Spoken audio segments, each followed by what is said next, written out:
Thank you. For those of you who are here early and or here late, just so you know, if you're watching this after the fact, you can skip 5 minutes forward to get through the introductions, go straight to the lesson, or skip 20 minutes forward to go straight to the storytelling. Mac, can you take it away? I will.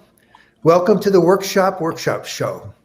The guy with the earphones and the real mic is I co-host and producer of the show, Daniel Andrew Boyd. And over here is my buddy Mac Devitt, and he is a lover of stories. So I want to just tell you how our show is going to go down today. Dan will pull us together for a 20-minute stuff to think about when you're storytelling lesson here at the top of the show.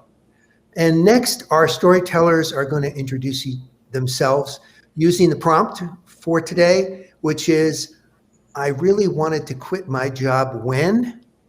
And Heidi, I hope you're ready for that. Heidi Grandberry, our guest. Storytelling, you're going to hear two stories tonight, one from our special guest, Heidi Grandberry, and one from one of the storytellers in our crew, our illustrious crew. After each story, our crew will share questions, comments, suggestions with the teller, and we welcome you as audience members to put your own feedback in the chat. And then you will see the workshop magic begin. You'll see how each teller uses the feedback they've received and their own creative process to transform their story in real time by immediately telling a new version of the story, which is a real challenge. I just got to share that with you. We will experience together the impact of our feedback on the story. Did the new version make the story work better? Did it get in kind of the way? Did we help the teller find the heart of their stories? And there's something I'm supposed to do here. I forget every time.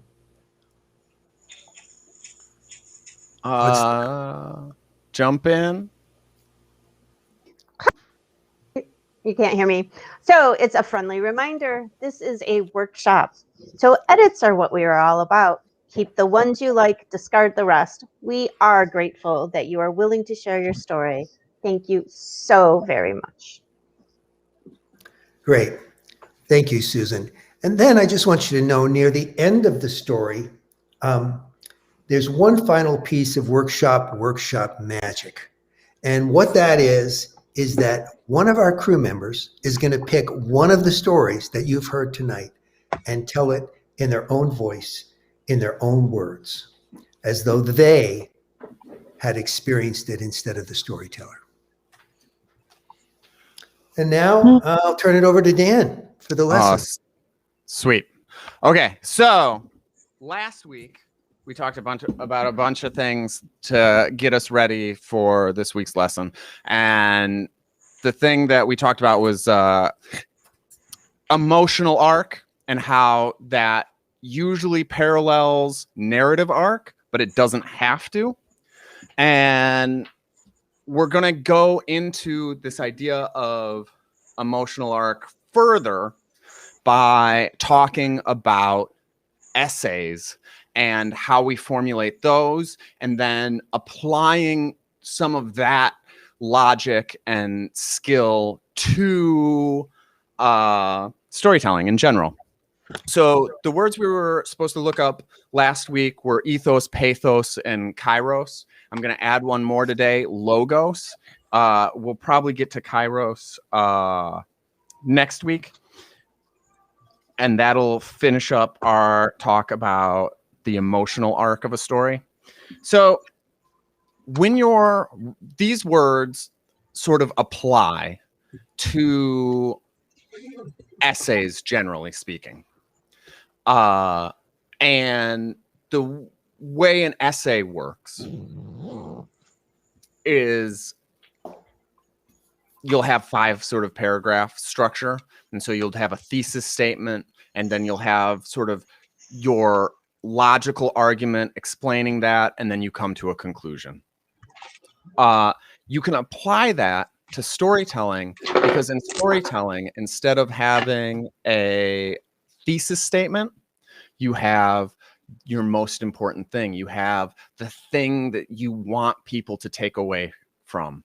A couple of weeks ago, we talked about the difference storytelling in different cultures. And one of the things we talked about in Western culture is that we really like to hear stories about individuals and their triumphs and their tribulations and the unique things that make them them. Now, this is true, but the reward for the listener is at the end of the story, they get a little nugget. This is why I told you this story. This is the moral of the story. This is the theme of the story. And so in this idea of thesis statement and analysis, you come up, you spend the most time on that opening, that hook for the opening line, and most of your time at that ending. So we land with weight. And so we leave the audience with that message and that very specific image that we're looking to leave them with. And the way that you get there can be this similar structure. And that is, welcome, TJ. Can I just expand myself? I can. So the way we get, so one of the ways to get there is logos, which is logic. That's sort of the reason. Can you put your story in order? Or if you put it out of order, can we still follow it so that the things make sense? Right? Pathos is the emotion of the story. It's the story part of the story. And then ethos is your credibility as a storyteller. And these three things combined help your audience come away with this idea of like, oh, that moral, that ending image, that weight that hits us, we buy it. So I'm going to go into logic and how that can screw up sometimes. So logos, the logic, the reason, the order of the story. One of the things that I find that I see storytellers do, good storytellers and bad storytellers, and just, you know, people who are and a thing that I do myself is if you introduce a third character, you'll say what they did, you'll talk about their emotions, and you will then ascribe motivations to those things. And that is the logic that I find audiences get tripped up on. And that's the biggest piece of the logic puzzle for me as a listener, is people will be like, oh, this third person did this thing for XYZ reason. Trust me. And you haven't built it up, so I don't trust you. And I don't buy your logic that this is why they did that thing. An example from my own life real recently is I was having a discussion with my brother DJ, and he was asking me about some altercations with police officers that I've had in the past in suburbs of Chicago. And he's like, was it horrible? And I was like, it's not horrible, but there's this tension there, because even though it's ridiculous, when they come up to me, they're bringing a weapon into it. And there's just this nervousness that they have when they're talking to me, like they could die at any minute. And then there's this weird tension that's going on. And we sort of go on and on talking about this. And I'd be like, and I told him, I was like, I'm very susceptible to this idea of the conspiracy theory that it's this ongoing cycle that, right, they get told that they're going to be killed. They get told all the time that their guns can be taken away from them and used to kill them. They get told that they have the most dangerous job, even though statistically we know that they rarely die. And they go to these trainings and they get told these things because then you can sell them more guns and you can sell them body armor and you can sell them tanks and things like that.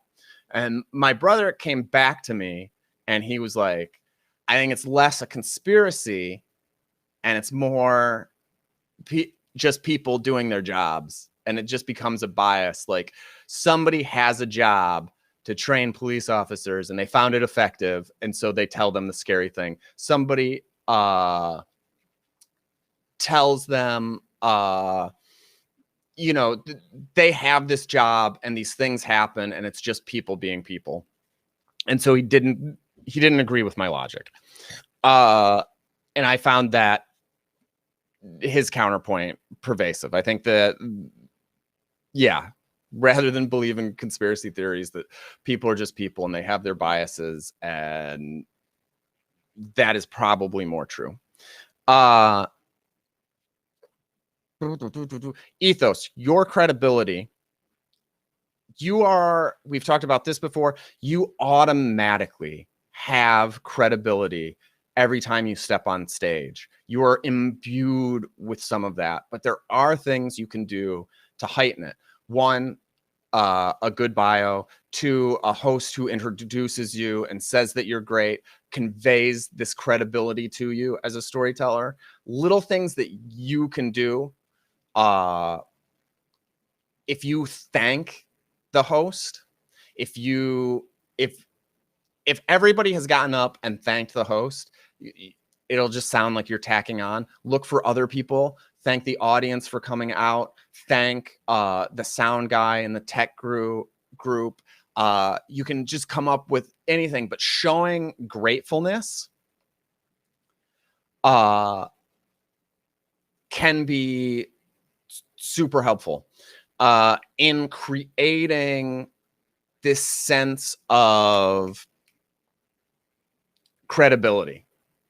People who are grateful, people who are sort of have a humility to them, an authentic humility, that helps us be like, oh, I can trust this person. Boom, boom, boom, boom, boom. Pathos, the emotion of the story and the storytelling.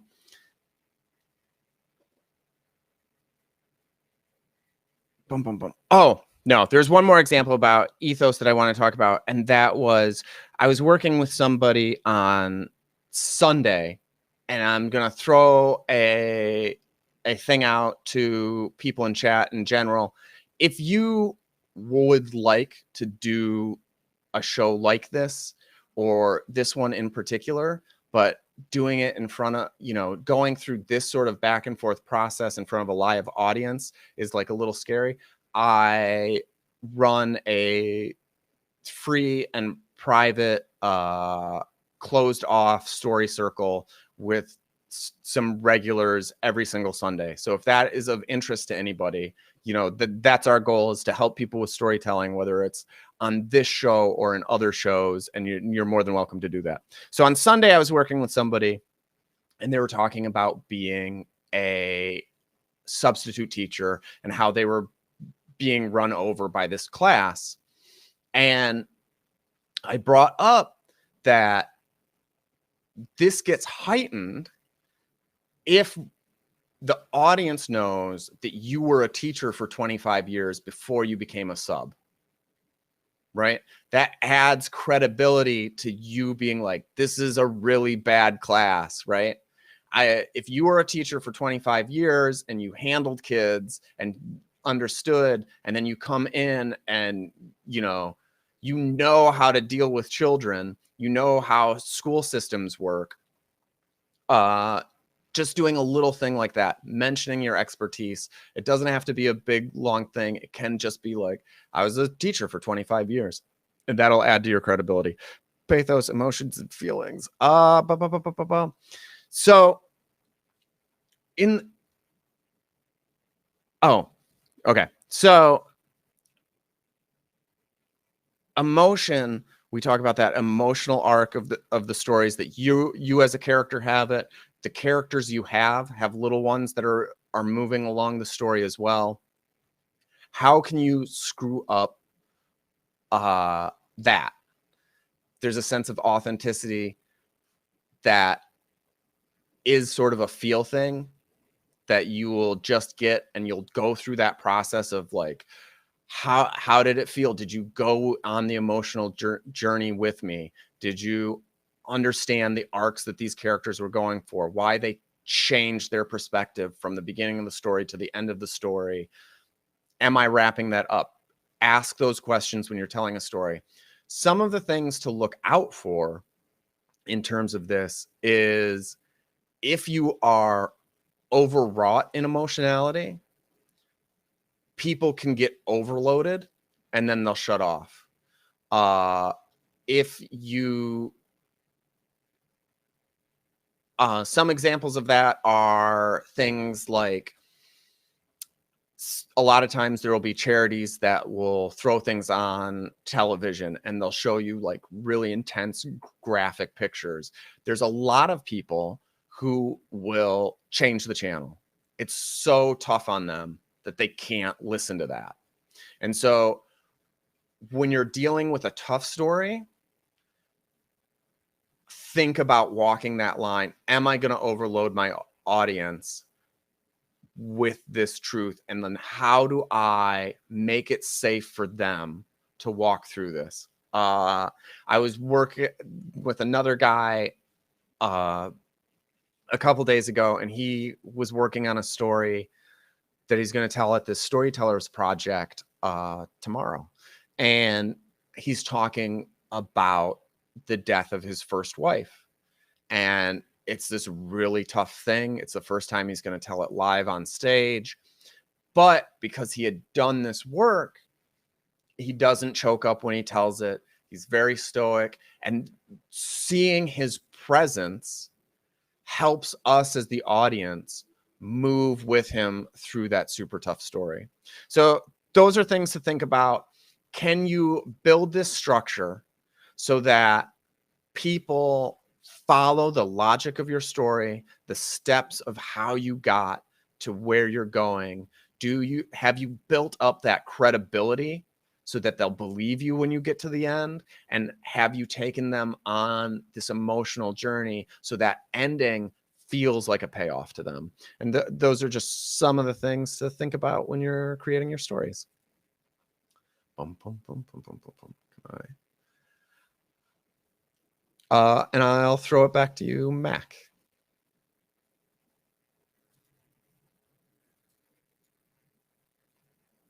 You are muted, it seems. Let's have our storytelling crew and our guest teller introduce themselves using the prompt. It feels, oh wait, I really wanted to quit my job when. And I'm just going to call on people. TJ, would you kick it off?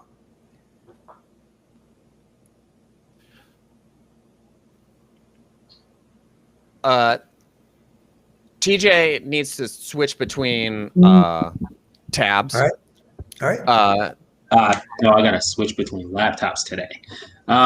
Yeah. So,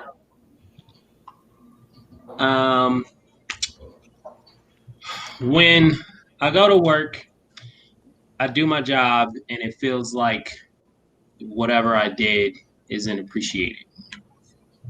That's it. Got it. Kay, how about we hear from you? I really wanted to quit my job when God spoke to me and told me to do so.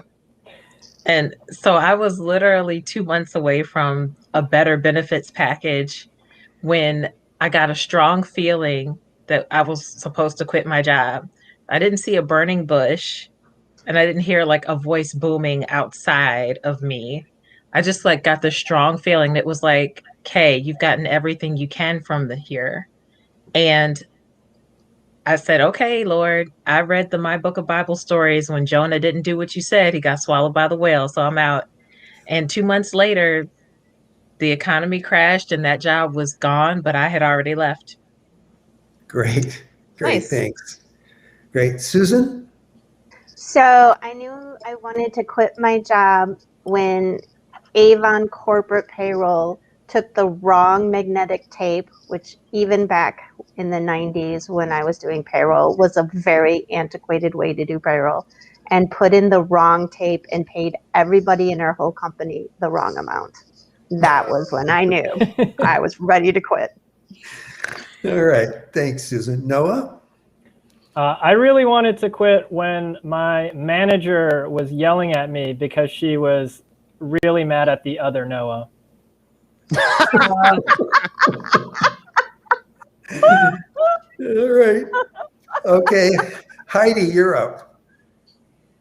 I knew I wanted to quit my job when I looked at my two managers, and I realized that if I was going to be successful in this field, I either was going to lose a lot of weight or gain a lot of weight and chain smoke cigarettes.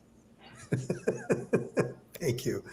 Okay. Well, I really knew I needed to quit my job. It was my first day on the job, and I was working in this basement with a guy named Adolf. It was a very low basement. I looked at Adolf. He was all hunched over. And I thought, man, if I stay here, I'm going to be just like that. So thanks. Thanks, everybody, for sharing that little tiny bit of a biography with us. Okay. I guess back to you, Dan. Awesome. I have never wanted to quit a job. There's a short story that I love greatly where this guy says, I prefer not to. And I have found that if you just say that, you don't have to do anything at your job. So don't quit, just get fired. And most of the time you don't get fired.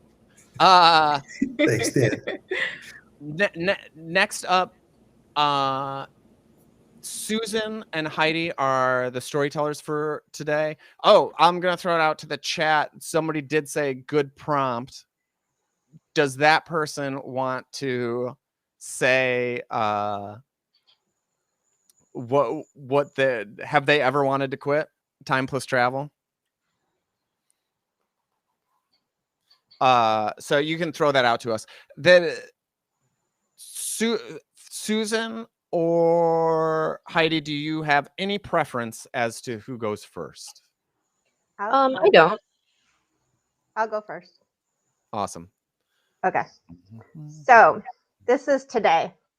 So I have this friend in France, and we text back and forth, and he was like, I'm watching The Fault. And I'm like, The Fault? Who's in that? And he's like, Anthony Hopkins and Ryan Gosling. And I'm like, I can't find The Fault anywhere.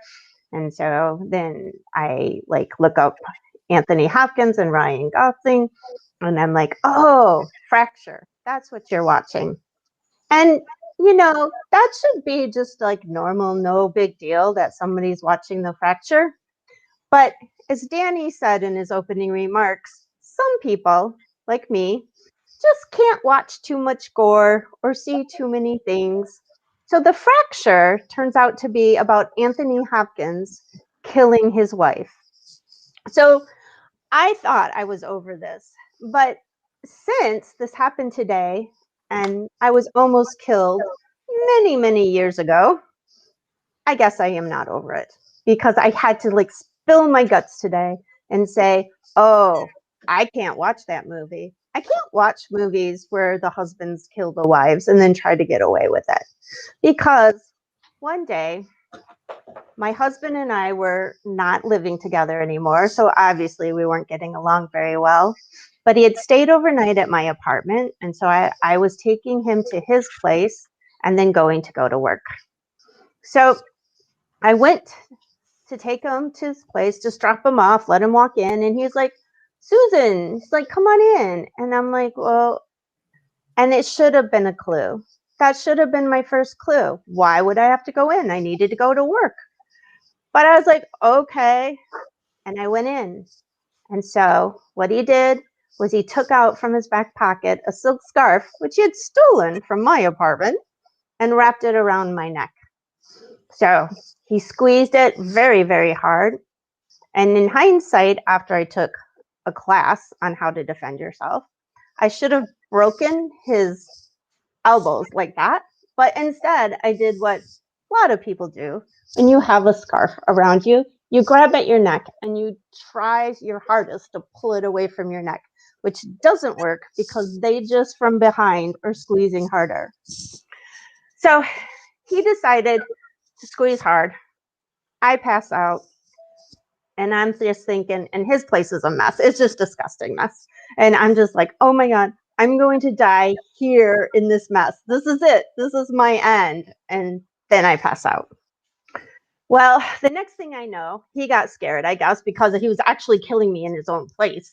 And he grabbed me and he started shaking me. And he was like, shook me until I like got out of it and I started breathing. So I did not die. Obviously, I am here. He has since died from cancer a couple of years ago. I thought I was over all of this, but just telling me that you're watching a movie about a man who killed his wife and I have to spill this all out over one little movie, I think maybe I need to go get some help. All right. That was quick. That was a 3-minute story, and you got through a lot there. How do you feel? I'm gonna straight off and say that this is a very intense thing. You came off as very comfortable, stage presence wise. How do you feel emotionally on the inside, and what were things you noticed right away from the telling of the story? It's mostly just because I told my friend the story today, and not in this much detail. You guys got more. You're so lucky. That I guess I'm still not over it. Like if all you do is tell me you're watching a movie about a guy killing his wife, and I have to spill my guts to you, I oh my gosh. So in telling it, I'm just like, yeah, I better go get counseling or something. That's just how I feel right now. Yeah. Yeah.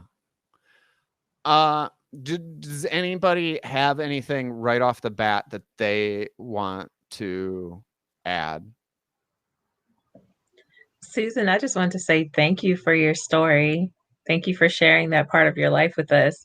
And I feel like you just embodied one of these storytelling mantras that Dan just kind of put out there for us about being a little bit more stoic if you're telling a tough story, and that helps the audience sort of cope along with you. So we're hearing what's going on and we're horrified, but also we see you're able to deliver the story and we're like, okay, she is here. She made it. So that really helped us, for me as an audience member. Yeah.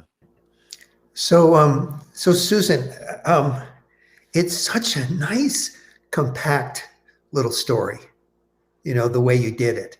And I think, and you did it in a really clear, logical way. And as I listened to you, I was trying to imagine it like it was a movie, because you started talking about movies. And what I wanted was some more images. I really wanted to see maybe what you look like and how you were dressed, how your husband at the time, what he kind of looked like. The other character is the room, the messy room. And as it was happening to you, I just wanted you to slow it down. Do you know what I mean? Yeah, because it was happening to you. So anyway, those are the things that I wanted more. Usually I want more, but I wanted more. Thanks. Yeah, I wanted to know more about the room as well, so I can back that up, because I have to assume attempted murderers don't live in interesting but awful places.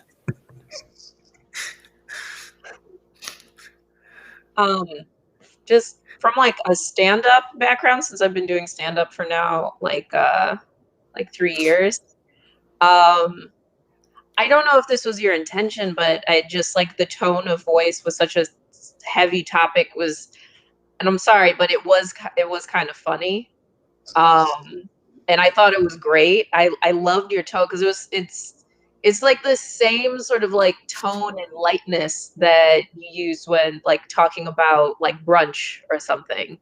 I thought it was great. I because I don't know, there's like so much tragedy and darkness in my family, and we sort of talk about things in that sort of tone. I guess to make it more bearable, but I liked it. Yeah, did you feel like that was intentional for us and for the story, Susan?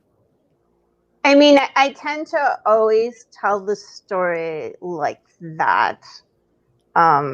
Yeah. So for some reason, I don't, I don't cry. I don't. Yeah, I've always told the story pretty much like that, and I don't know why. I mean, that's why I think maybe I need counseling, because at some point, somebody trying to actually kill you should hit you a little harder. I almost feel like there's, I mean, him trying to kill me, of course, was wrong, but like have I not processed it? Have I not, I don't know, and I've talked to counselors, but since I always come off kind of like I do when I tell the story, they're just like, okay, you seem like you passed through it or whatever, and I'm just like, well, maybe not, like. Yeah. And maybe because he's dead, he died of cancer, like maybe it's like I just feel like I can't even go back and be like, hey, you shouldn't have done that. Like, like they're like, it's like I've got no, like nothing happened to him. Right. He got away with it. Right. There's no consequences. No. Other than karmic, he got cancer. Yeah. But barely. Right. And that's probably because he was still never stopped drinking, but whatever. I don't know why he got cancer, so I don't. Yeah. So one thought on that is, if we were gonna do a second telling, would you want to attempt to play with it that way and tell it in a more emotional way? I'm not sure I'm capable of that. I am capable of describing the room better because it was disgusting. And then after he tried to kill me, him and his friends came and redid the whole place. So cute. And I saw it again after he tried to kill me, and I'm just like, oh my God. Like, so he's capable, or at least his friends were capable of making it look nice. Right. That is terrifying. That's an interesting narrative way to go about it. Your theme seems pretty strong, this idea of questioning and tell me what you think about this. This is the takeaway that I had, is that we don't necessarily know when we're over stuff, or like, when is it, and like, how do you go through that process of getting over things? And so the theme is sort of that question, is how do you know when you're over something, so on and so forth. Susan, this one other thing to throw in here. It's there's a thread in here too, which is, oh no, not here. Like, you have that feeling. It is funny. Like, no, I could die in this mess. Oh, yeah, I think that's why the room is important. And the other thing is, after your husband almost kills you, he goes, oh, well, no, I shouldn't have done it here. I think he could do something with his internal dialogue and his, and so, and I think that those threads could fit with that theme. It's like when people's lives pass before them before they're going to die. Well, in your case, what's passing before you is not here. So I think you have some things. I agree with you, Heidi. I think she's got some things she can play with here, because it's so human to sort of think the wrong, like have stuff come out of nowhere on you, you know? Yeah, so there's a question for us. There's a question for us. Should we work on trying to up the funny factor? Is that something you're interested in, Susan? Yeah, that I could do. Yeah, I like making things more funny. All right. So let's think about those two goals. Heighten this idea of the end message, and where do we see the comedy? I think that we don't tend to tell funny stories that often, so we might be leaning on you, Heidi. Yeah. So take a minute, crew, and think about those things. So think about suggestions that we can give her to create a structure for this that helps with those two things. I did think that the telling, it was very clear. We could follow the structure. We knew what happened. It's also sort of funny. This happened today, right? I'm talking to this guy from France because, that is all. And he just tells me to watch this thing. That is kind of a quirky. Do we need to explain that? Did everybody who heard the story get that part? Yeah. Yeah.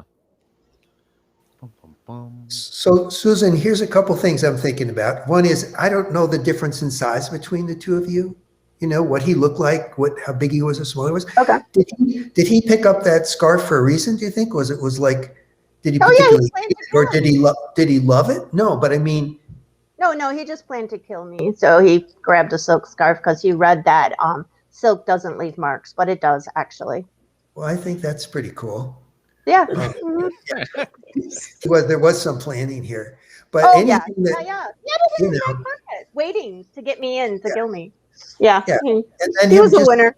how did he get you in the house? Kind of like I can't remember what he yeah, said. He was because I was just dropping him off. He should have just gone in and I should have gone to work, but I'm trying. I can't for the life of me remember what he said and why I was like, sure.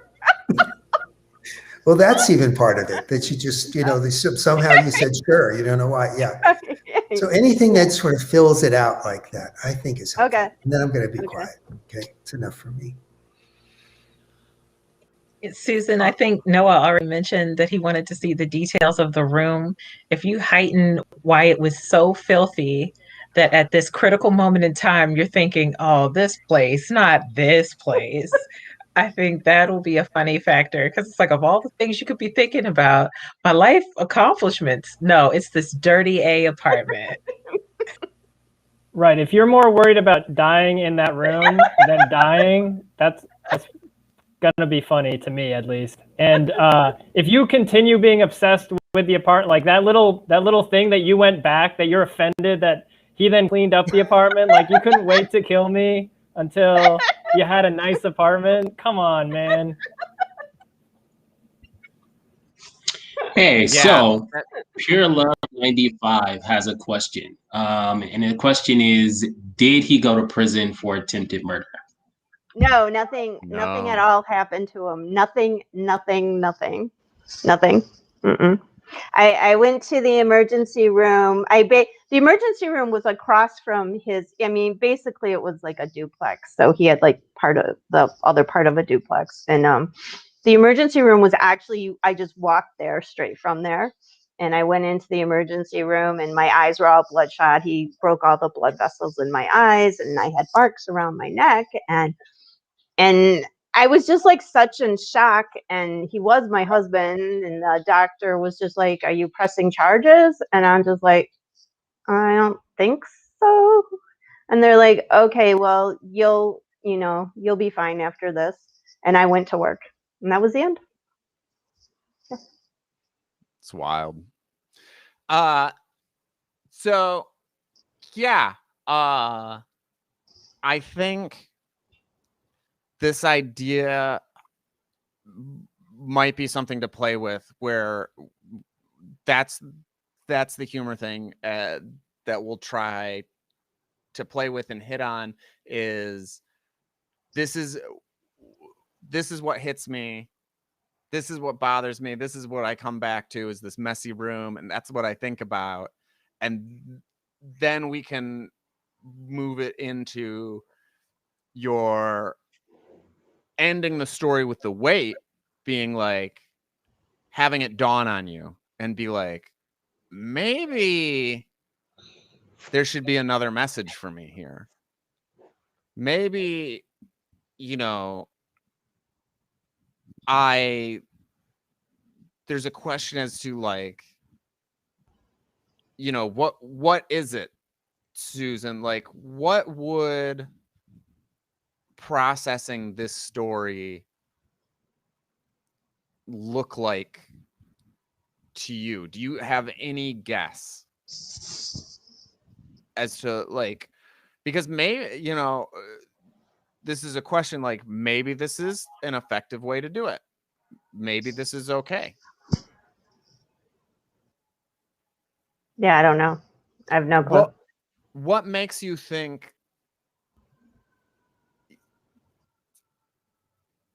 there's something in you, question-wise, that's bringing about that idea of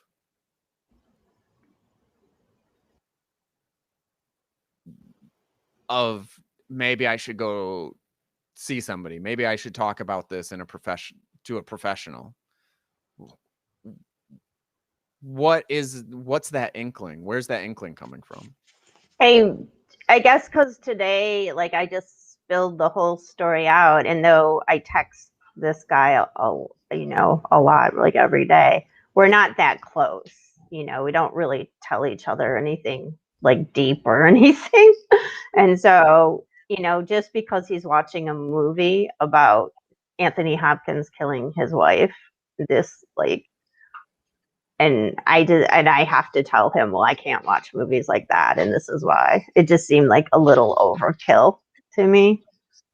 That's interesting. I guess I'll give a little pushback that I think that it's not overkill. I think that the fact that you can talk about it and name your boundary and have it makes a lot of sense to me.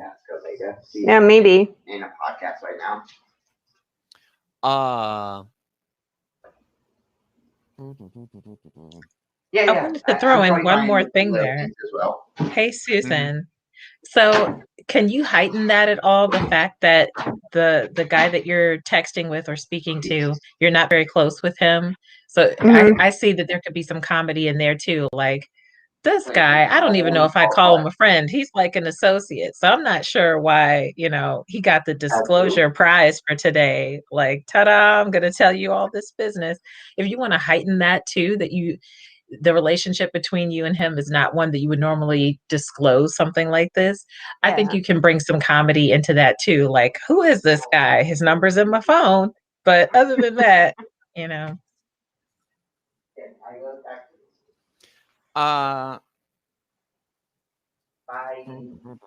Okay, so help me out, Susan, with the tips that you've gotten so far, or suggestions.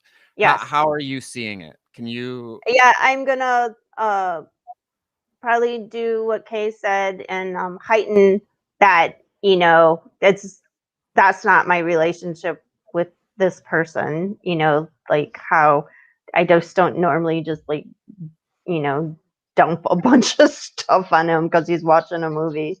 You know, like, and then also, like, give you more details about, you know, the room, because it was disgusting.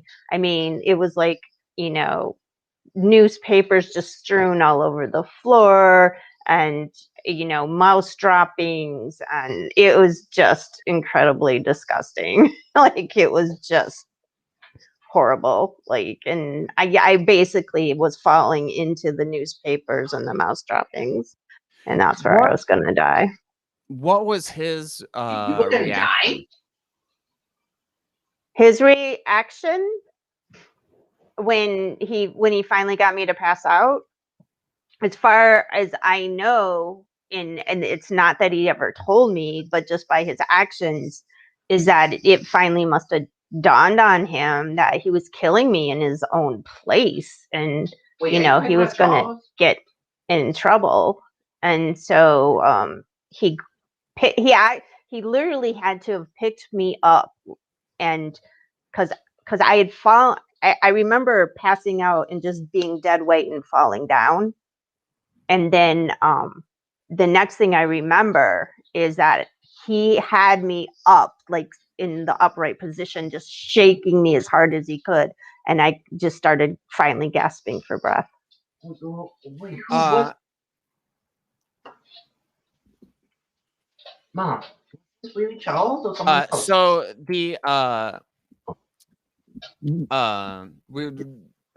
if you can ask Joseph to stay quiet, because we can't really hear what he's asking. Boom, boom, boom, boom, boom. What was the French guy's reaction?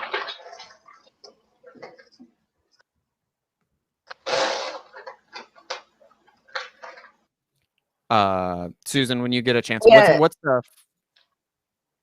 what did he say? Like I said, we were dead, so he doesn't say too much. It's horrible what you wrote. I am so sorry. That was it. I'm telling you, we weren't all that close. Yeah, there's the not a ton to say.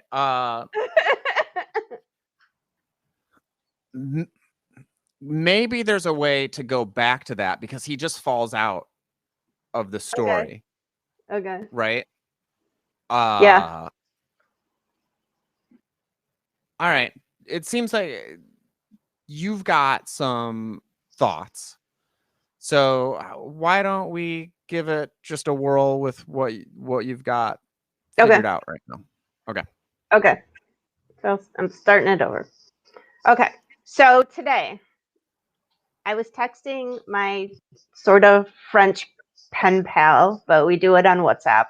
We're not all that close. We do like check in almost every day, but it's more like, hey, what did you eat for breakfast? Or, what are you doing today? And France is locked down more than we are. So his day consists of eating something, walking 5 miles, because you can at least go walking, but he has to be in by 6. So his day is pretty nondescript. And so today he was like, I'm watching this movie, and in France it's called The Fault. And I'm like, I can't find it anywhere. Who's in it? He's like, Anthony Hopkins, Ryan Gosling. So I searched for them, and I'm like, oh, it's called The Fracture here. And then I started, reading Rotten Tomatoes, and it's like, oh, it's about Anthony Hopkins being the husband who kills his wife. And so I'm just like, oh, I was like, I can't watch movies like that.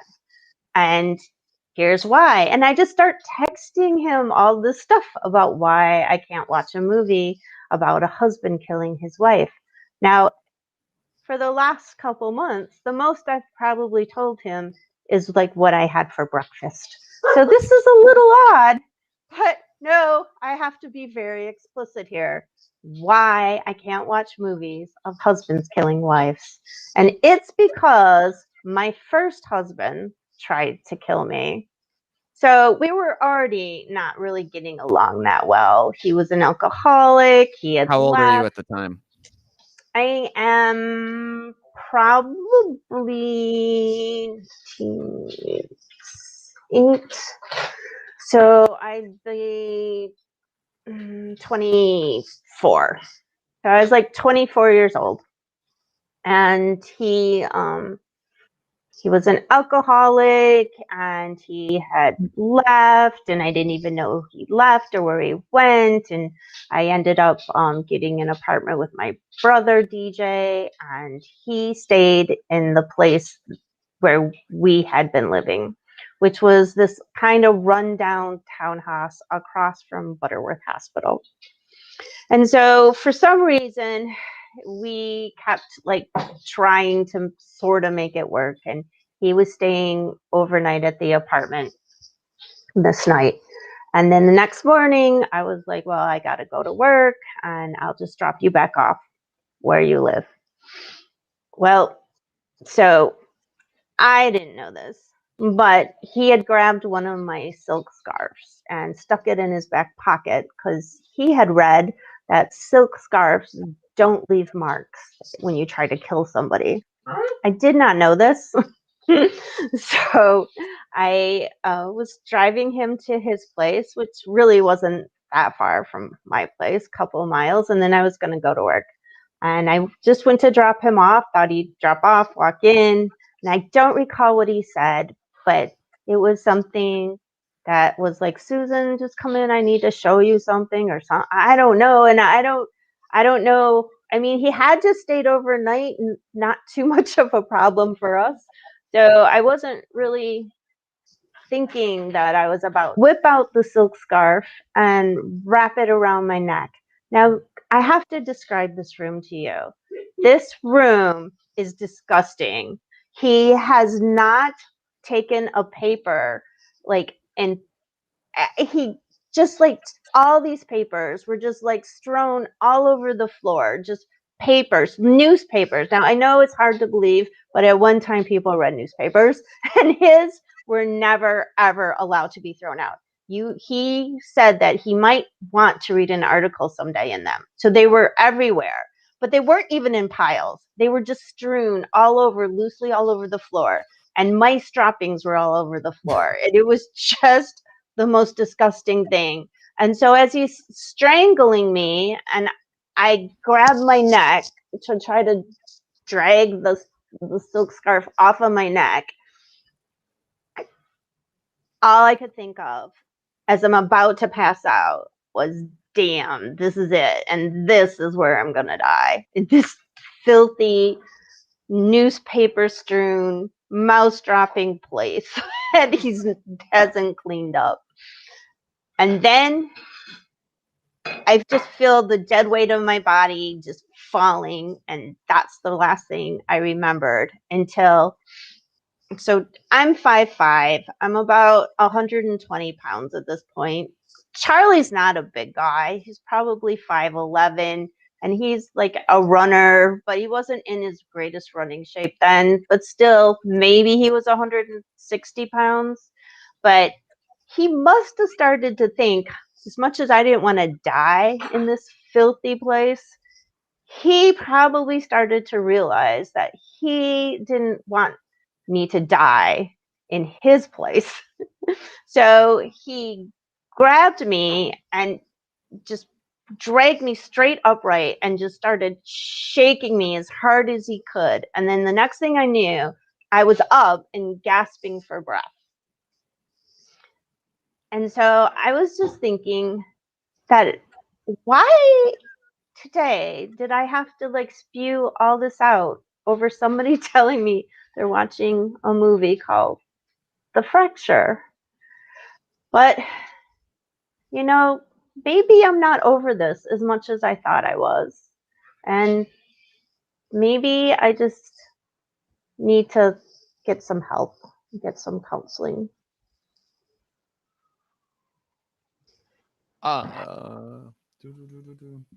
Yeah. What did you think about that? That was about 6 minutes. I don't know. I don't know. I don't think I got it as. I think the first version was funnier. Right. I think that there is. I also feel like the ending was a little more. You were like, now it's time for this story to be over. In this version, but endings are a tough thing where you sort of have to really work on them and play with them, and just, you know, when you practice these things, you don't have to practice your whole story from beginning to end. You know, take out that chunk that is the end and just practice that. Practice.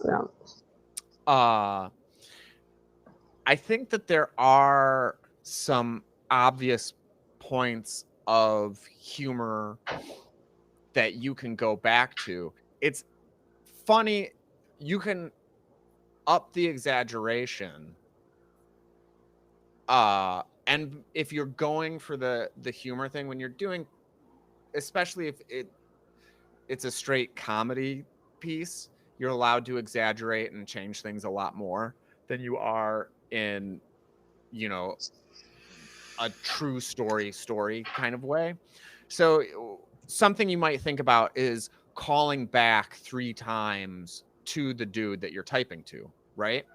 That makes it go really exaggerated. Start like, you can do a lot of physicality with this. I'm fighting this guy. Rah, rah, rah. You can do like the choking noise and move around and see if you can, if that's funny. Practice it in a mirror, and then right in the middle of this dramatic scene, be like, remember, I'm talking to this guy over WhatsApp, and so I'm just typing this all out. And you're like, hey, are you catching all this? Are you paying attention? And he's like, yeah. So I go on and I explain, I'm explaining the dirty place, which is still on my mind. I'm so mad about it. In this version, he wakes you up and moves you. And that's sort of where you left off. But doesn't he, in the real version, he leaves you unconscious? Is that true? You cut out on me. Uh, So what did you say? My recollection from having heard you tell this story other times is that Poor guy. he leaves you unconscious. No. No. He walked most of the way with me to Butterworth Hospital, and then he detoured off because he thought he was going to get in trouble. Oh. Okay. That's very interesting. Yeah, it was a very weird relationship. Time plus travel, the answer is the texting was today. And so when she was 24 versus today, and clearly today she's 30. So it was 6 years ago. Oh, I'm sorry. That was funny, Danny.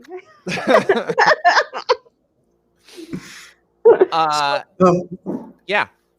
So, Susan, I was really interested in something you did this time too. The first time you just came right out because my husband tried to murder me. That's why I couldn't watch this.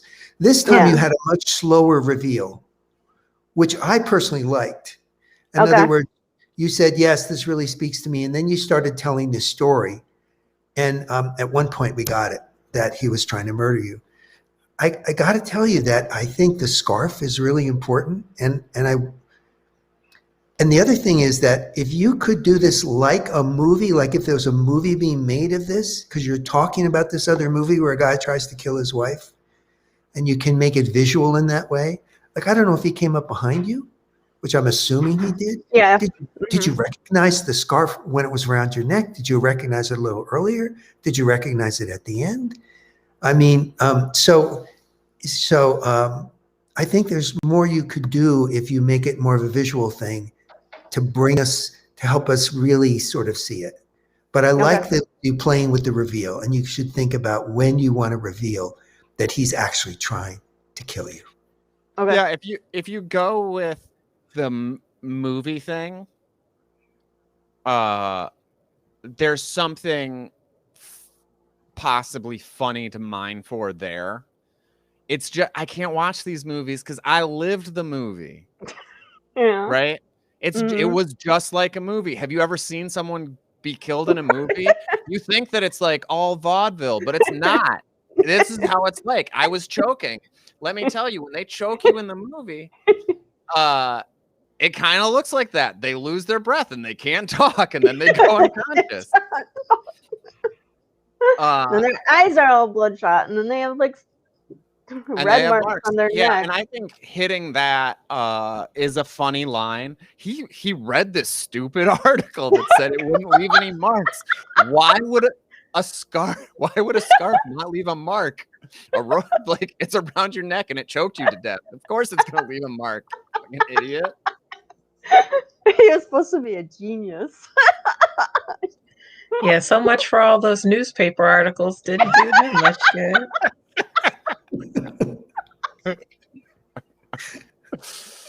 Yeah. So I think that there's jokes in here, and this would be a good, like, we brainstorm it out. If you wanted to hit this story again, if you want to do it with us later, yeah, I would love to see this again. I personally think it would be interesting to see a dramatic telling. I mean, it's obviously ripe for that, where you have a near-death experience and you've got this moment now where your killer walks you to the hospital. Right. I mean, that's heavy. Yeah, that's a heavy scene to leave somebody with. And Susan, this is a serious story. And when you said, what your injuries were like and whatever, I think that there's a way of really putting it out that this was really serious. And what you're doing is, in your own quirky way and your own quirky mind, these different other kinds of things happen, but you almost died. And the fact that your, blood vessels were broken and you had all this scarring on your neck and stuff. So I think it'd be good to bring that in. Boom, boom, boom. Yeah. Does anybody have anything else that they want to throw out? And Susan, do you have any questions for us? No. I think I, kind of got the gist of what you're trying to get the story to do. How much time we answered that? What are we? I'm sorry. I just read Kay going, "Oh, I think it's over 10 years." Yeah. Okay. We say it every show, but because this has been like an intense story and it's a specific thing, I'm just gonna say it again. People bring really tough stories sometimes to workshop with us. This is one of them. Susan's told it this way for a certain reason. We've worked on making it funny or whatever, but we're doing this because we are friends. We've created a safe space where we can joke about these tough things, but we do check in with each other. And it can seem from the outside like we're being super critical of an intense story, and it's like, all you need to do is give this person a hug because that's an intense story. But what we're doing is trying to take, whether they're funny or hard or easy or anecdotes, is to make them stage ready. And this is sort of the work that you have to do, and sometimes you have to do it with tough stories. And so thank you again, Susan, for being so cool about sharing this with us. Heidi, are you ready? Yeah, but Susan, I just wanted to well, there's two things I want to say before I read this story. One, I'm a little unsure. I'm a little the ending is a little shaky. And two, Susan, I just want you to be aware this might be triggering for you. Okay. No, I mean seriously, it might be. Thank you. I don't want this to. You don't want to hear another story. Okay. Okay, so if you want to tune out at any point, that's totally fine with me.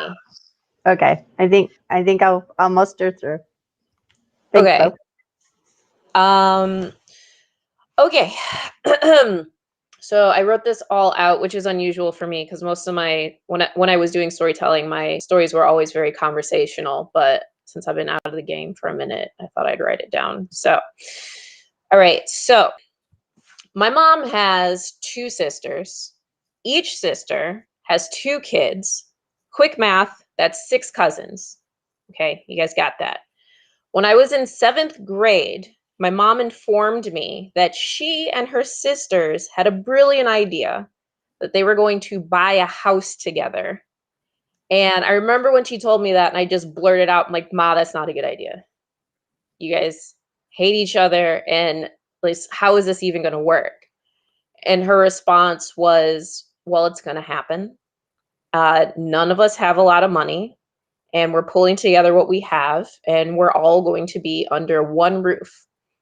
So 1 roof, 3 bedrooms, 3 moms, 6 teenagers, and 1 shower. So I'm real quick background about me. I'm half Black and half white. My mom is the white parent. And I mention this because with my Black friends and family, all of us, we've had this pivotal moment in life when we realized we were Black. Like maybe it was a teacher treating you unfairly. Maybe it was being uninvited to a 7th birthday party because the parents found out you were Black. For me, it was when a little white girl named Jennifer told me I couldn't come in her house because her mom said Black people weren't allowed in her home, which was obviously super hurtful. And I often think about how silly that was. Because as a kid, I was thinking, you know, rules are rules, but you got to see me in a house. I'm great in a house. I'm sitting in chairs. I'm turning off lights. I don't decline drink offers, even if I'm suspicious of your standards of cleanliness. I'm great in a house, but whatever, your loss. So anyway, yeah, I learned I was Black when I was 6, but it wasn't until I was 13 years old, living in a tiny house with all of my cousins, that I realized that I might also be white trash. As you could imagine, things were very, very cramped in the house. The kitchen was the worst. There wasn't enough space for all of these people and a table and chairs sliding in and out. And I don't remember who had the idea, but one day we had a wood picnic table in our kitchen. And we learned very quickly that you had to announce if you were getting up from the table. Because if there were too many people sitting on one end, the other end would lift off the ground, sending the contents of the table sliding to the floor. Sleeping arrangements were as awful as you would expect. I won't get too much into the details, but it's important that you know that I shared a room with my mom. Imagine being furious with your mom with no door to slam. If my mom made me mad, all I could ever do was close my eyes really hard. And I was mad a lot. I was mad that I had to share a room with her. I was mad that we didn't have more money. And I was mad that I was always included in adult issues. Even though I was the youngest of the cousins, my mom has always expressed that I was an old soul and that I can handle more than the other cousins. Being seen as mature and reliable by the adults doesn't make you popular amongst kids. The kids just think that you're a snitch or a spaz, and I was, but I still tried very hard to be cool in front of my teenage relatives. So the school year started, and we got into a groove. My cousin Beth got first dibs in the bathroom each morning since she was the oldest of the girl cousins. She needed time for her hair and makeup or whatever. Fine. But if she was in there a minute longer than 5:50 a.m., she could expect a loud, aggressive knock on the door from me. 10 minutes before the school bus, we'd bump into each other in the kitchen, eating cereal and bagels. My cousin Joey was always filling up a thermos with black coffee. At 6:50, one of our moms would yell that the school bus was coming, and we'd all run to the corner. There was one cousin for each grade, from 8th grade to senior. Once we got on the bus, everybody ignored me because I was the runt. I was the spaz. 3 weeks into the school year, all of the kids fell into our respective friend groups. Me being an honor student, I befriended other honor students. My cousins and brother aligned themselves with the kind of kids that would routinely challenge authority and were content with getting C's on assignments, otherwise known as cool kids. My family and I, or my cousins and I, had already diverged on different paths. So it shocked me when, after an early September rainstorm, my brother and my cousins invited me to walk around the neighborhood and go puddle hopping with them. Puddle hopping is exactly what it sounds like. So you and a group of people put on some ratty old clothes and hop around in puddles that were left by the rain. Again, white trash. So we were all home rummaging through our things to find some shitty old clothes good enough to get covered in mud. And I had just found an old pair of shoes in the garage when my mom called me into the kitchen. And this frustrated me because, one, anytime my mom asked to talk to me, it was likely going to be a long lecture. And two, I didn't want the other kids to leave me behind. So I go into the kitchen and my mom's face was serious, which gave me stomach flips. I clenched my jaw as I waited for the lecture, but instead she said, "Your grandma Esther was killed. Somebody broke into her house and killed her. I just got the phone call. And I'm telling you, Heidi, because I need your help. You're the most responsible, and I need you to tell the rest of your cousins." If I could redo that moment, I would have given my mom a hug. But at 13, I just felt overwhelmed and shocked. And I just said, okay. And I turned around and walked out of the kitchen. And I left out the front door and I ran to catch up with my brothers and cousins. And I yelled, "Hey, wait up," which is a phrase every young sibling yells when their older, cooler family members intentionally leave them behind. When I finally caught up to them, they were already wet and dirty from jumping in a few puddles.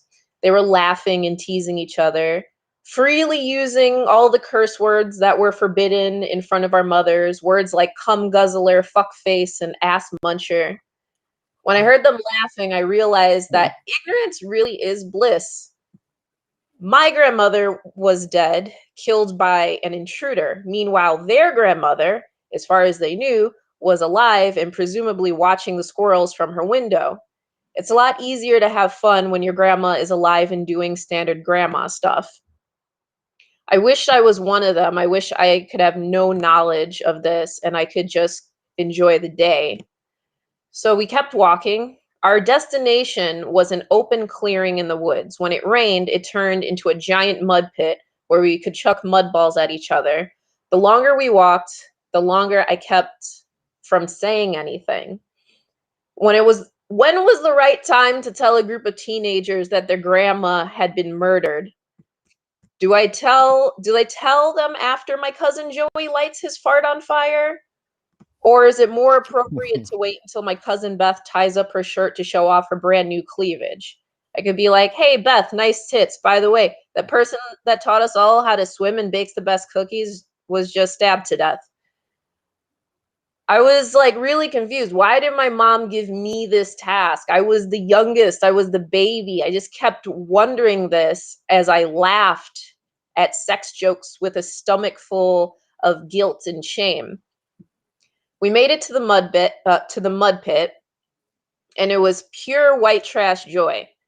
Imagine a dance pit at a shitty music festival, but if it was actually fun. I got hit in the side of my face by at least 2 mud balls with rocks in them. I didn't stay mad for long because I was happy to finally be included in a teenage outing. As afternoon approached, the air cooled, and so we decided to head home and hose off. On the walk back, I actually managed to forget about the news of our grandma Esther. I think this is because I told a joke that made the older kids laugh. None of my jokes ever landed before, and I was over the moon excited. But as we turned the corner, the house we all shared came into view, and I had an image of my mom crying over the loss of her mother that flashed across my mind. I had to say it now before we got to the house. And I was like, "You guys, And my brother goes, "What's up, idiot?" Idiot.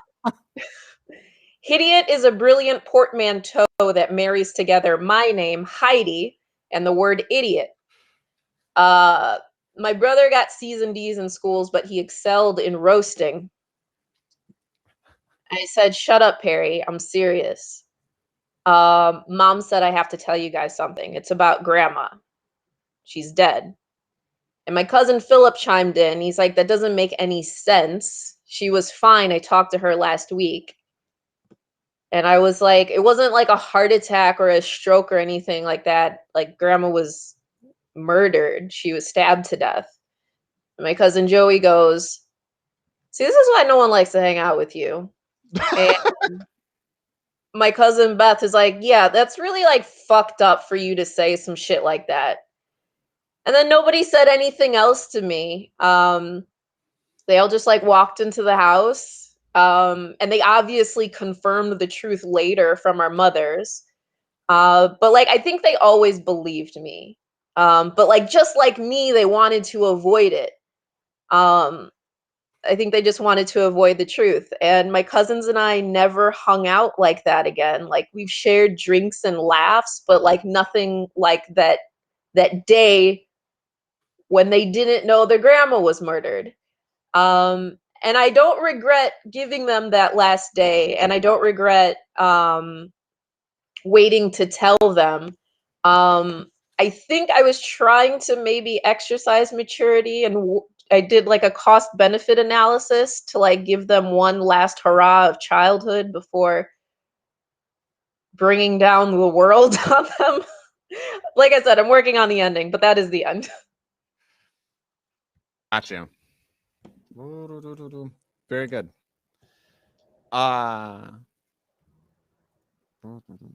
There's a button to press to unpin you. There we go.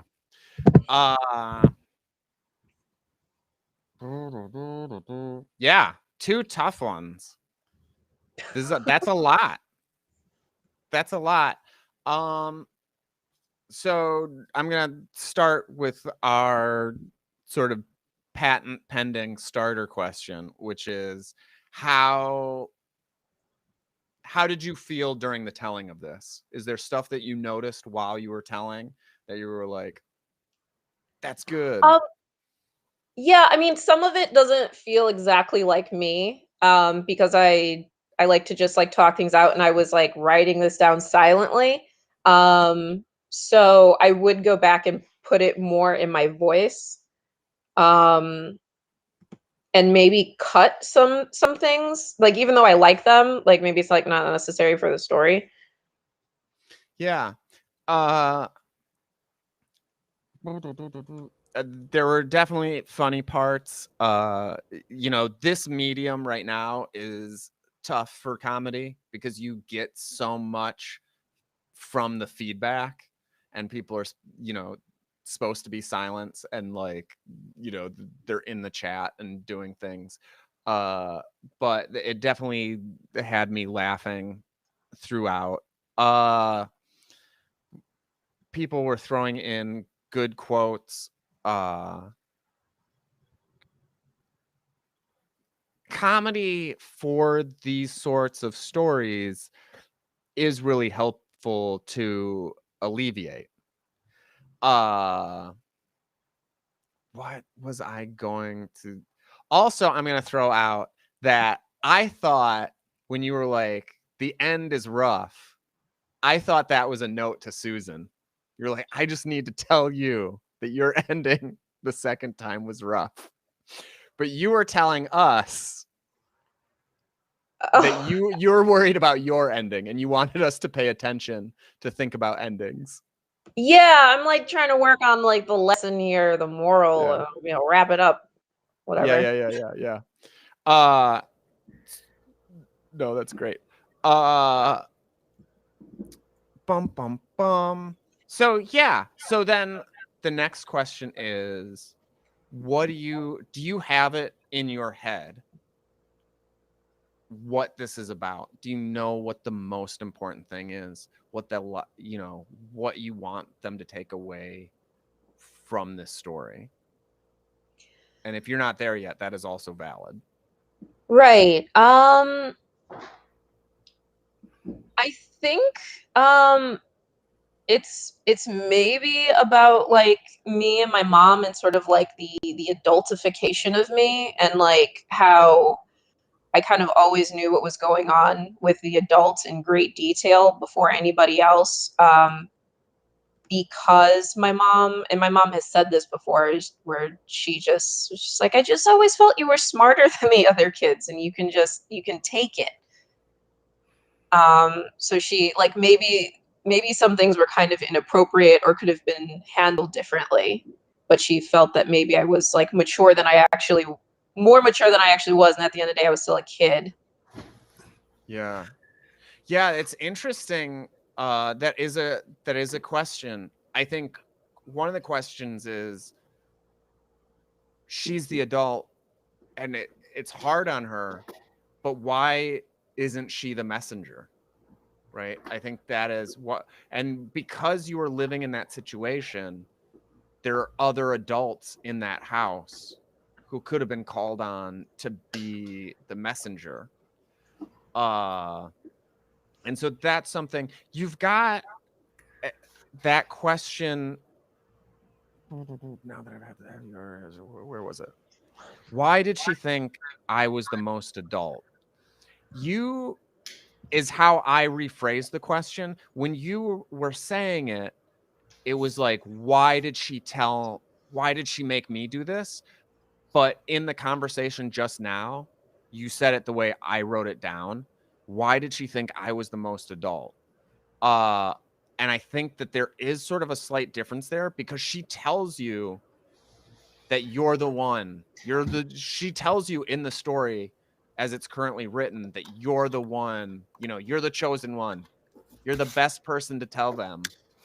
So we know that, but we kind of don't know why. Well, Yeah. Dan, I think we do know why. Okay. Heidi, I just want to say, I think this is a brilliant story, just brilliant. Oh, thanks. And part of it is you keep doing the math. You use this structure of like, count the kids, count the bedrooms, so you give us, and then you start to count the time. You give us a timeline on the bathroom, so it's got this structure that's really clear. But what happens, in the last half of the story is we're in your mind, and you are showing so much responsibility. You really are like the adult in trying to figure out, how do I make this balance? How do I let them have fun? And I'm included.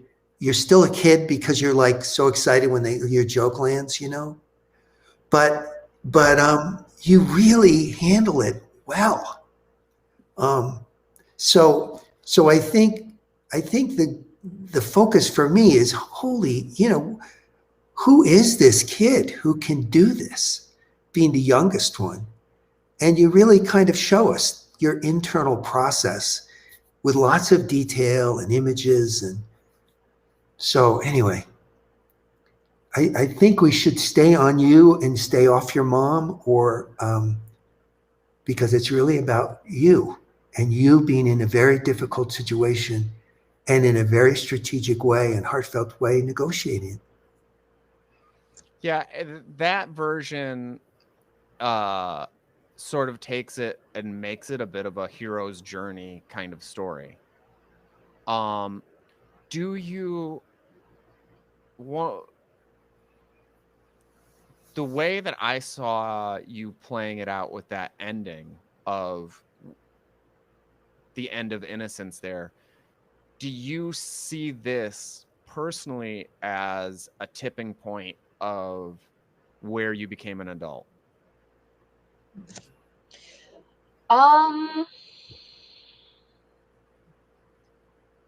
That's I don't know. I would have to think about that. Yeah. That right away, that's, and I think we become adults at multiple points, but that's just a way for me to say, like, is this a coming of age story? Oh, this is my coming of it. Oh, it's awful. Yeah, see, I Yeah. don't, yeah, Dan, I But just want to say, I don't think it needs to be that. You know, you're so much of a kid in this too. The things that are important to you are just, you know, you're so much of a kid. This is just one more thing that lets you, it's not like a crossing over place. I don't think you don't tell it that way. It's just the way life was for you with having to negotiate your mom and all these other kids, being the youngest, least paid attention to kid. So it's how you negotiate this, how you get through it. And you're doing really well for a kid. Holy crap. But you're still a kid, you know? And you feel good about your decisions as you look back on those. Yeah, I do. Yeah.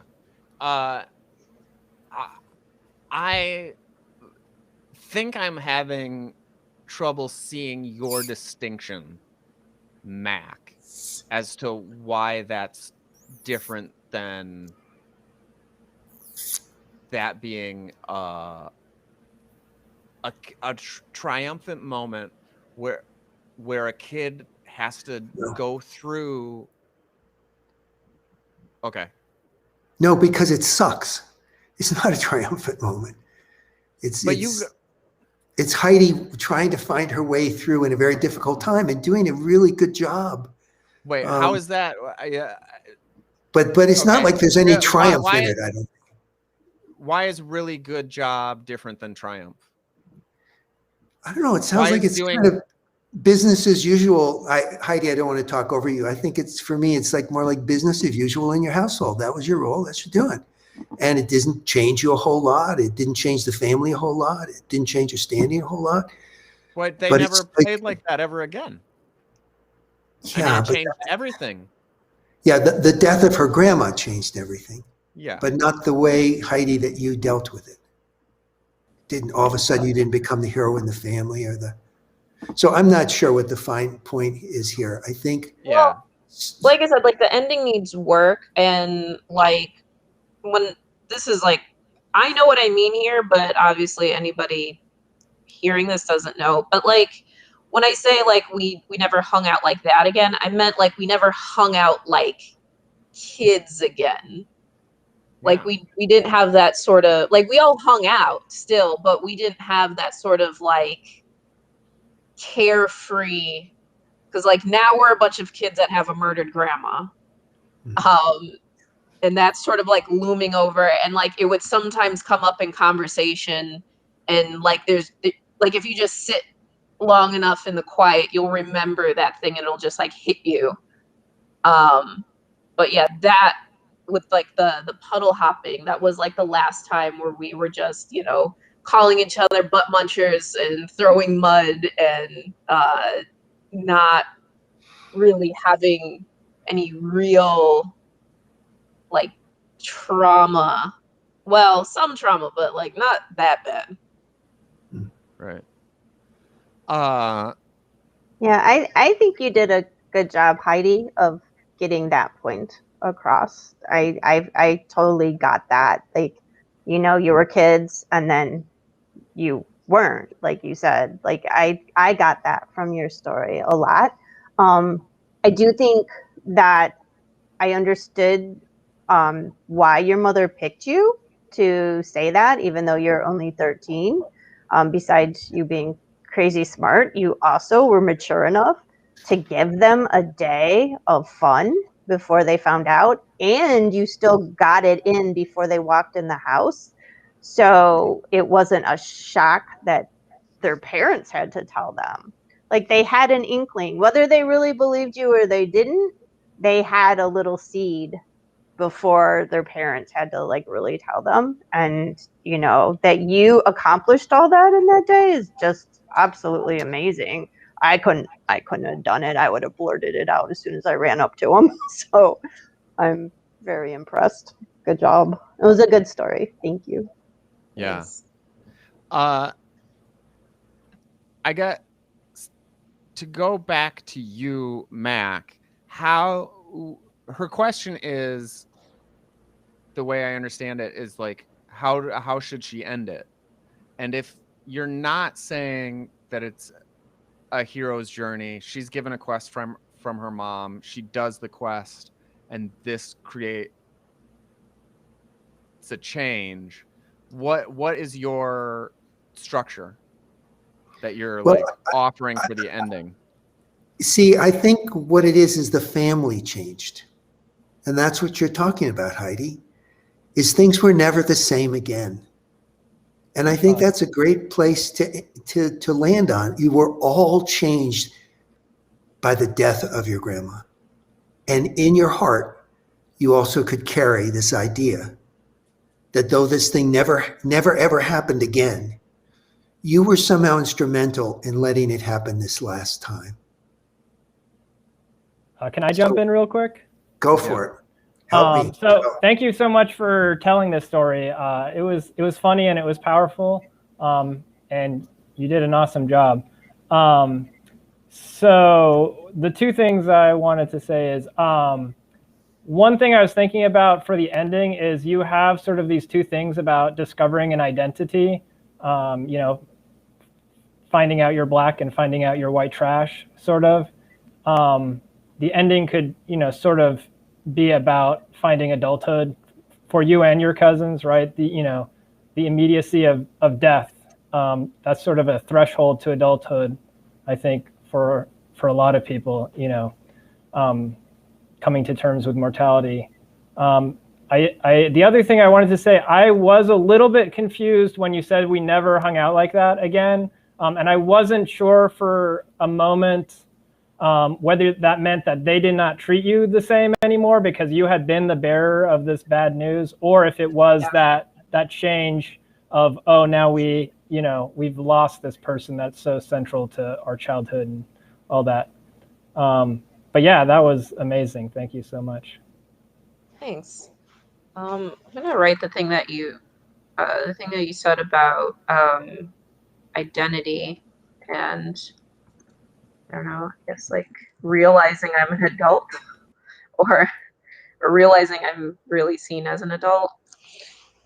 I'll think more about that. Yeah. So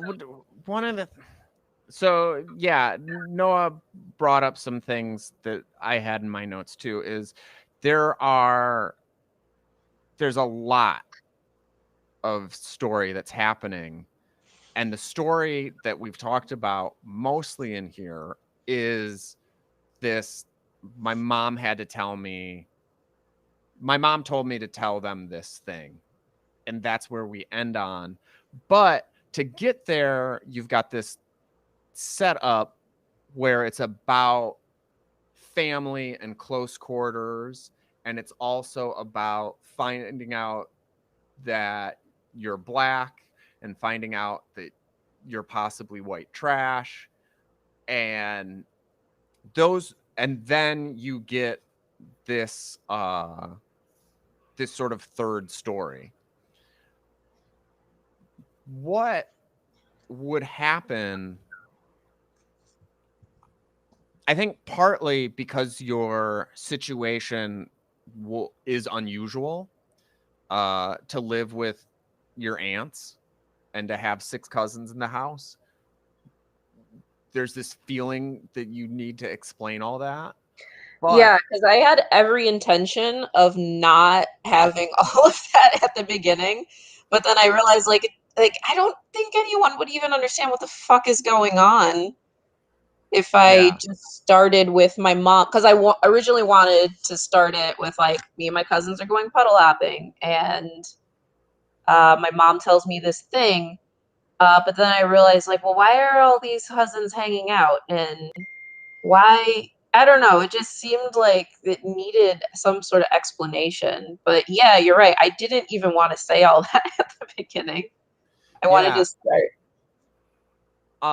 One of my thoughts for this next telling is that maybe what we should do is just see how it feels, right? To start with being told. Yes. You know, one of the thoughts that people say is like, start as close to the ending as possible. And I do think you can get this sense in with a line. And sort of like we talked earlier of the ethics, the credibility can come in really fast. I think you can get a lot of setup in a line. I live in a house with my 2 aunts and my 6 cousins. And this puts how many people? 11 in the house total? I think you said the number. How is that? The number changed Why? often. Right. So that's What like the a hell great did thing, you but I think buy? you can get that into a sentence, right? And then we know, because we all have some relationship, I would assume, to cramped spaces. I think that these 3 stories are all really interesting and cool. I do think they fit in the structure that you gave us, but it feels like from this telling and what we've been talking about is the most important thing to you is this final story, and that you're just telling these other parts because you feel like we need them. I think you can get it into a line. I'm living in a house with with a rotating number of people, but there's at least 11. And I'm living with my aunts and my 6 cousins and my brothers and sisters and husbands and boyfriends and blah, blah, blah. And this is my setup. So, yeah. So in this version, I think you start with describe you. What is somebody raising their hand? Okay. I think describe you, have the moment where your mom tells you to go tell the other kids, and then you come in with the description. Let me explain the house to you. I don't even know if we need to know that. I think as long as we know that she has to tell her 6 cousins and she's going to be the first, like that's sort of the emotional crux of it, right? It doesn't really matter why. No, you got muted. It's worth playing with, but I do think it matters. I think it matters because it gives us a lot. If you get that in there, it gives a lot of background about where she's living, emotional stuff about her relationship to these people, right? There's a different closeness. It helps us understand why she's telling them rather than their parents telling them, if they all live in the same household. Yeah, and the other thing, Heidi, is that kitchen. You really, with that table, if you're in the kitchen, if your mom calls you in the kitchen, you can help us understand a lot just by talking a little bit, like even about the table. You know, that why you have this picnic table, I have to be careful. So you can, as you do that moment, you can bring in those kinds of details that you were so good at helping us understand some of the reasons why this was really freaking difficult to live together like this in a way that's very concrete and visual. Yeah. I want to throw it out though. So if anybody has something who hasn't been called on and they want to talk about it, TJ, I would like you to talk a little bit about, because you and I have talked before about space and how much space matters and talking about that. And I think that that's an interesting topic. And in general, if you cut out on me, I heard space in space. Just talking about, we had a conversation a while back about you thinking about picking up when things you're looking for in a new house while you're looking at a new house, and you were like, part of the reason I really want it to be a lot of square feet is because I've always been in a place that's like got a lot of people. So in general about what? You just want me to tell the story, elaborate? You're just trying to get me to No, talk, just aren't you? if what? Well, a little bit. But just if you had thoughts about, I think that's a story worth telling. And how do you do that succinctly so people understand what it means to like share a space, like super share a space? She did a really good job where she was like, I live with my mom, and she has that detail of, you're mad at someone, you can't slam the door on them because they're in your room, because it's your room too. You know, Yeah, no, I do believe that she did a really good job. At one point, that one thing that that really example that really stuck out that people don't realize is about the whole bathroom, where it's so many individuals with that one shower. So, kind of elaborating on like in one thing in the morning, people don't realize is like with all those individuals, how long a shower you can take by the time hot water is gone. So examples of those where people usually take that for granted. So that's something that people could actually be able to relate to. yeah, there might be something in there. I think that some small details worth getting in there, but for this retelling, I think just try to get the number in, and start with the kitchen. Describe the kitchen, your mom calling you in, she tells you to tell your cousins, then you sort of say, we're all living in the same place, and then go out into the scene. And I think just play it normally from there to your ending. And we come into, I don't know which of these resonated with you for like what it's about, how to have it with that ending weight. Somebody in the chat said, is there a way to go back to specifically the kids, and can we leave it? Did the death of your grandmother have a particular Your tough thing for one of the other um, cousins? I'm sorry. time traveler. Time Traveler Plus. Time Plus Travel. I always fuck up your name. I don't know. I'm sorry. I keep doing this. Says maybe at the ending, needs some kind of later reaction from the brother or cousin after the thanks for bringing down the mood when you were saying how that you're always like making stuff up, saying a bad situation where you realize Okay. it. Saying, yeah. So saying at the end, bringing that back, realizing that this is real and you didn't just make that up, that she passed. Well, murdered. So, yeah. Does that make sense? I mean, I think I did like say Yeah. But like the question thought it was being serious. Yeah. I think I got that, but I think the question is, for leaving on a last image, can we leave it on your cousins? Is there and this might be for a later time, but just as a question, is there something that pops with that question? Is there an image of your cousins doing something? What does it look like to not hang out like those kids anymore? Not to have that kid style play? Yeah.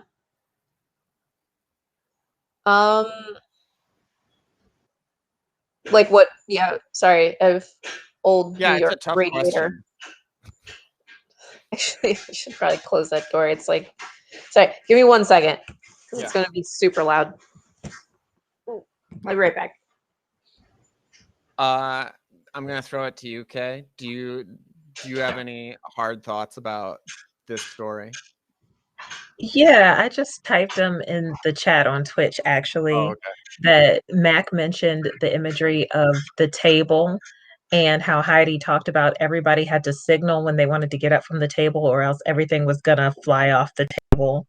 And that was sort of like her mom recognized she was this person that held everything together in a sense, like her maturity level and her approach to everything she was doing in life made her, the unfortunate hero of the story that was going to have to tell what was going on because she was the one that could signal to people what was happening so everything wouldn't fall off the table. So I thought that was super important that, for her mom to recognize that in her and for her mom to trust her with that.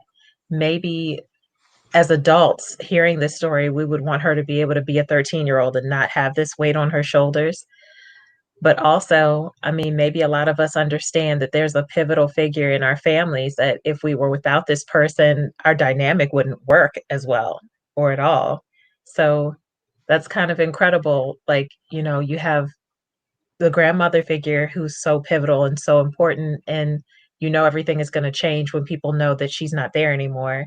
But there's also young Heidi who she might make the difference between everybody kind of maybe drifting away or having a different impression of what's going on with the loss of grandma versus being able to weather that storm and get through it the best way they know how. So like that image of the table, you have to signal to people when you're getting up or everything's gonna fall. Like, Yeah. yeah. Are you up for doing another telling and trying to start there? Yeah, I was trying to incorporate some of the notes. Yeah. I was just working on the one about, I'm like unclear about the cousin ending again, like what Well, was being asked there. do you feel like you have an ending that you could try? You can still do the same ending that you had, and we can, Yeah, I mean, no, I don't I don't feel one, I don't have one that feels true yet, yeah, like when yeah, when I have a better understanding of the story, I'll have that. right. I mean, because whatever the ending is, it's just going to be whatever I feel is true. So, and I don't have that yet. Yeah, yeah. But yeah, so I'm trying to see, like, can I just jump into this and will it like make sense? Um, yeah, I guess I just have to add this sentence about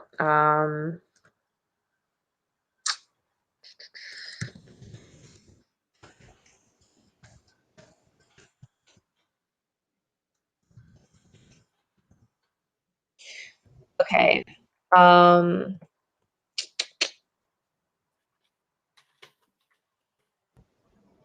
okay. I guess I'll start it like this. So, after my mom's second divorce, we were in a tight spot financially. Um, so she and her two sisters decided to buy. I'm sorry, this is like really hard because I'm just like, Yeah. to buy a house together. Each sister has two kids, and if you could do the quick math, that's six cousins.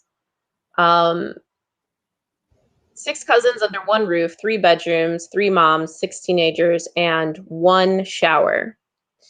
Okay, so how do I like blend? And now I'm gonna start you again. Start. I think you can just. I feel like you got it. That you can just tell it without reading it. Just do an impromptu telling. Okay. And what? I'm struggling to like just, it feels weird to do it, and like, so I'm just gonna be saying stuff and I feel like there's just gonna be questions about how, Yeah, but that's fine because we all know it's just practice. right. It's just to play with it. So start with my mom calls me into the kitchen. I'm X years old. My mom calls me into the kitchen. Describe that table and then do that. And then as you're walking to tell your cousins, that's when you free associate to the flashback to my mom was in a tight spot. So we're living with I my see what you're sisters. saying. But you Okay, start off with the mission. gotcha. Okay. Okay. Yeah. So, I remember at the beginning of my 8th grade year, my mom called me into the kitchen and to talk to me. And immediately I felt nervous because anytime my mom called me to talk to me, it was always going to be a lecture. And I go into the kitchen and she looks very serious, which makes my stomach do flips, and I clench my jaw in anticipation for whatever she's going to say, or whatever the punishment is going to come. I don't even know what I did wrong. And she's very serious and she says, your grandma Esther has been murdered, and I need your help. I need you to tell the rest of the kids. So, flashback. Sorry, this is so weird. So You're doing great. my mom and her 2 sisters had purchased a house together, and we lived in this house with my mom, her sisters, and all of my cousins, which totals to 9 people living in one house, 3 bedrooms, 1 bathroom. So it was very tight. Do you want me to like describe everything too, or do you want me to just like go No, back into? I think that's perfect. That's all you need. And Okay. now, you're having this thought, how did I get, the transition in this version would be like, how did I get here? As I'm walking to go greet my cousins, how did I get here? Well, I got here because we all live together. And then you have the sentence that you just told, but now you can be at your cousins. Right. Okay. So just go from right where you're at. Okay. And make it to my cousins. Yeah. Right. So, okay, back to where I was. So, now I have this information from my mom, and I'm running to catch up with my cousins because we had planned on going puddle hopping. It's kind of like a white trash tradition where you put on shitty clothes and you jump in the puddles, and make a mess. Now, I'm sorry, I feel I don't like it because I feel like I need to explain that I'm the youngest, and Yes, you do, but you're doing great. Just go with it. Just explain anything you want. Just keep playing with it. This is fun. Just keep doing it. Yeah. And I'm hot. I'm hot. Frustrated. No, this is good, but this is frustrating because it's like usually I know exactly what I want to say, and like yeah, but this is a rough draft. This is why we're working on it. Yeah. Okay, so I'm running to catch up with my cousins because of course they left me behind. I'm the youngest. They're always trying to leave me behind. Is it okay if I just read now? Like what I have written? Fine. Yeah. Okay. Where 13 felt shocked. Okay. Okay. And when I finally catch up with them, they're already wet and dirty from jumping in puddles. And they were laughing and they were teasing each other and freely using all the curse words that we were forbidden to use in front of our mothers. Words like cum guzzler and fuckface and ass muncher.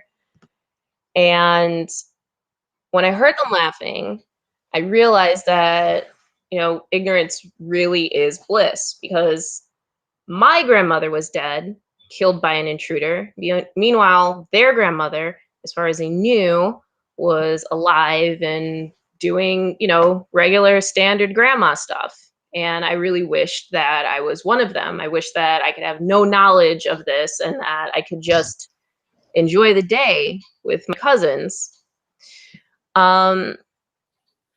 So we kept walking, and I kept not saying anything.